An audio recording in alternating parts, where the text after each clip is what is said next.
Take शिक्षा में आप सभी का हार्दिक स्वागत है। आज हम 23 और 24 सितंबर के सबसे इंपॉर्टेंट करंट अफेयर्स के क्वेश्चंस देखने जा रहे हैं। आ जाता है हमारा पहला प्रश्न। What is the total outlay allocated to the PM Svanidhi scheme? प्रधानमंत्री पीएम स्वनिधि योजना को आवंटित कुल परिव्यय क्या है? तो वह 600 करोड़ रुपए है पीएम स्वनिधि स्कीम के आउटलेट के द्वारा।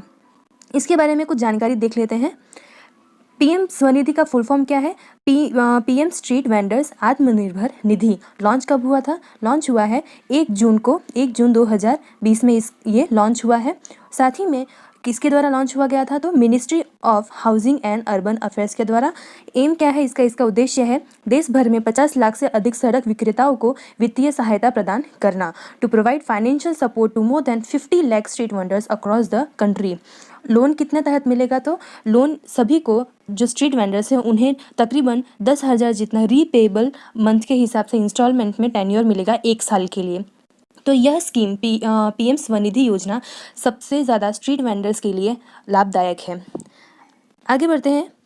For which crop its first advance estimate of production for 2020-21 is done? 2020-21 के लिए किस प्रमुख फसलों के उत्पादक का पहला अग्रिम अनुमान लगाया गया है? तो यह अनुमान खारिफ क्रॉप्स के लिए सबसे पहली बार एडवांस एस्टिमेशन लगाया गया है। इसके जानकारी की तरफ बढ़ते हैं। तो यह मिनिमम सपोर्ट प्राइस एमएसपी के द्वारा खारिफ क्रॉप्स के 2021 के एस्टिमेशन लगाए गए हैं। तो यहाँ पे कुछ खारिफ क्रॉप्स के एग्जांपल्स दिए हैं।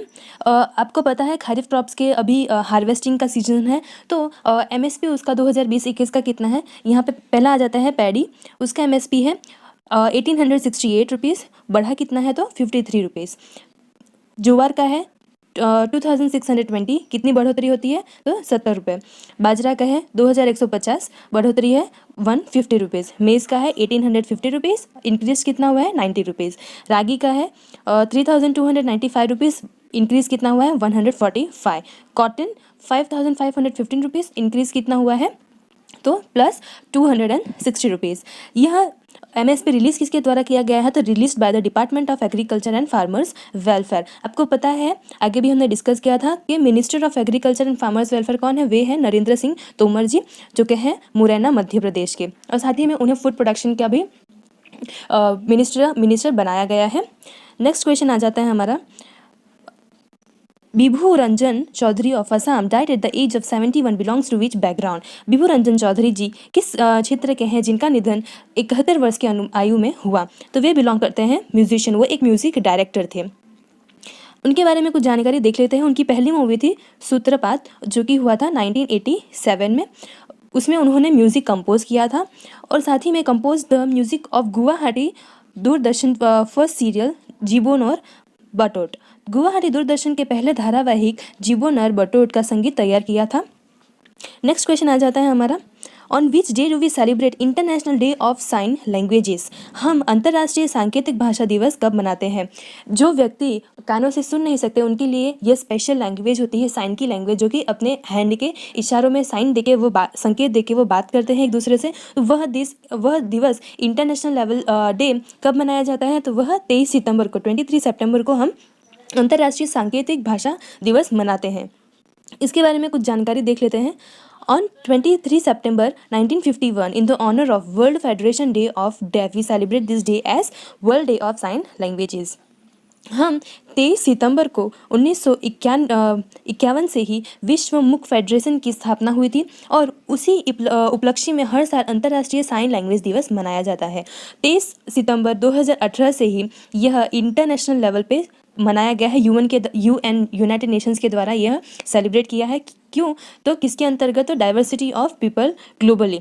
तो यह भाषा संयुक्त राष्ट्र ने 23 सितंबर 2018 को पहली बार अंतर्राष्ट्रीय सांकेतिक भाषा दिवस मनाने की घोषणा की थी। 2020 का थीम क्या था? तो साइन लैंग्वेजेस का 2020 का थीम था sign languages are for everyone. सांकेतिक भाषा सभी के लिए है। नेक्स्ट क्वेश्चन है हमारा। Who became the interim president of Mali? हाल ही में माली के अंतरिम राष्ट्रपति कौन बने? तो वे बने हैं बा एंडा जी बने हैं माली के इंटरिम राष्ट्रपति।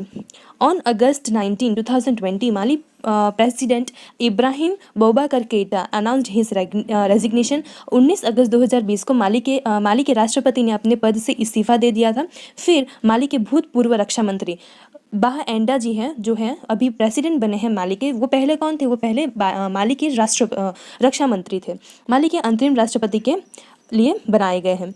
The former defence minister was Ba Enda has been named as interim president of the country's new transition government.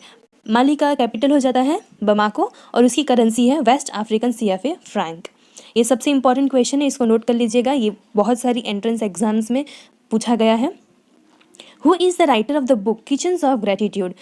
Kitchens of gratitude book किसके द्वारा लिखी गई है? तो यह विकास खन्ना जी के द्वारा लिखी गई है। और साथ ही में उन्हें एक और पद से नवाजा गया है, जो कि है एशियन गेम चेंजर अवार्ड। अक्टूबर में दिया जाएगा 2020 में। वह अवार्ड इसलिए दिया जाएगा, उन्होंने फीडिंग इंडिया में पार्ट लिया था, जिसके तहत उनके द्वारा 30 मिलियन से भी ज़्यादा इंडियंस को खाना पहुँचाया गया था, रोटियाँ पहुँचाई गई थी। तो किचन ग्रेटिट्यूड के बारे में देख लेते हैं, वो क्या है। In this book he has written about his feed India initiative. Feed India initiative के बारे में अपने इस बुक में इन्होंने उल्लेख किया है। Feed India, it is one of the largest food drives of in the world serving meals to the under privilege. दुनिया के सबसे फूड ड्राइव में से एक है, जो भूखे लोगों को भोजन परोसने की एक पहल है। वो रिलीज़ कब हुआ था? तो 2021 में उसका रिलीज़ होगा। किचन ग्रेटिट्यूड की रिलीज़ होगी 2021 में। नेक्स्ट क्वेश्चन है, who is the winner of the Italian open cup 2020 men's single title? Italian open cup 2020 में पुरुषों के एकल खिताब का विजेता कौन है? तो वो हैं नोवाक जोकोविच बने 2020 के इटालियन ओपन कप्स के सिंगल मैन टाइटल। और उन्हें रनर अप कौन रहे? तो वे हैं डियागो स्वेट्समैन, जो कि वे बने रनर अप। इटालियन ओपन 2020 ये 77th एडिशन है। ये जो इटालियन ओपन खेला गया है वो था 77th एडिशन। विनर कौन बने? वे हैं नोवाक जोकोविच। वो किस जगह से बिलोंग करते हैं? वे सर्बिया से बिलोंग करते हैं। रनर अप कौन बने? डियागो स्वेट्समैन रनर अप बने, वे हैं अर्जेंटीना के। साथ ही में वुमेन सिंगल्स का भी देख लेते हैं। तो वुमेन सिंगल की विनर कौन बनी? तो सिमोना हेलेप वो बनी वुमेन सिंगल की विजेता। वो बिलोंग करती है रोमानिया से। रनर अप कौन थी? तो कारेलियन प्लिस्कोवा, जो कि है क्वेज रिपब्लिक से। आगे बढ़ते हैं। एशले बार्टी ने कौन सी चैंपियनशिप जीती है? Ashleigh Barty won which game championship? तो उन्होंने गोल्फ क्लब में अपनी विजेता अपने नाम की है 2020 की। नेक्स्ट उनके बारे में जानकारी देख लेते हैं। वो क्या जीती? तो ब्रूक वाटर गोल्फ क्लब महिला चैंपियनशिप को अपने नाम किया। साथ ही में वो कौन से देश से बिलोंग करती है? वो बिलोंग करती है ऑस्ट्रेलिया से। और वो कितनी वर्षीय? वो 24 वर्षीय एक यंग महिला है, यहाँ पे ओल्ड नहीं, तो वो है 20 years old वुमेन। अगला प्रश्न है हमारा, DRDO has successfully tested fired Abhyas high speed expendable aerial target to which Balasore test range? DRDO ने किसके बालासोर टेस्ट रेंज में से Abhyas high speed expendable rear target को सफल उड़ान परीक्षण किया? तो वह ओडिशा से किया है। उसकी तहत जानकारी ये है, ADE एरोनॉटिकल डेवलपमेंट एस्टैब्लिशमेंट वैमानिक विकास प्रतिष्ठान द्वारा डिज़ाइन और विकसित किया गया है। टेस्ट का लोकेशन क्या है? Interim test range Balasore Odisha में किया गया है। इसका फीचर क्या था? इसकी विशेषताएं क्या थी? यह एक ड्रोन है जो मिसाइल को टारगेट करने के लिए उपयोग किया जाएगा। It is a drone which will be used as a target for various missiles. और यह हमारे डिफेंस सेक्टर में बहुत हेल्पफुल होने वाला है। एस्टैब्लिशमेंट कब हुआ था DRDO का? तो 1959 में। लोकेशन कहाँ है? बेंगलुरु में। डायरेक्टर कौन है? तो वेणुगोपाल S। और ऑपरेटिंग एजेंसी DRDO।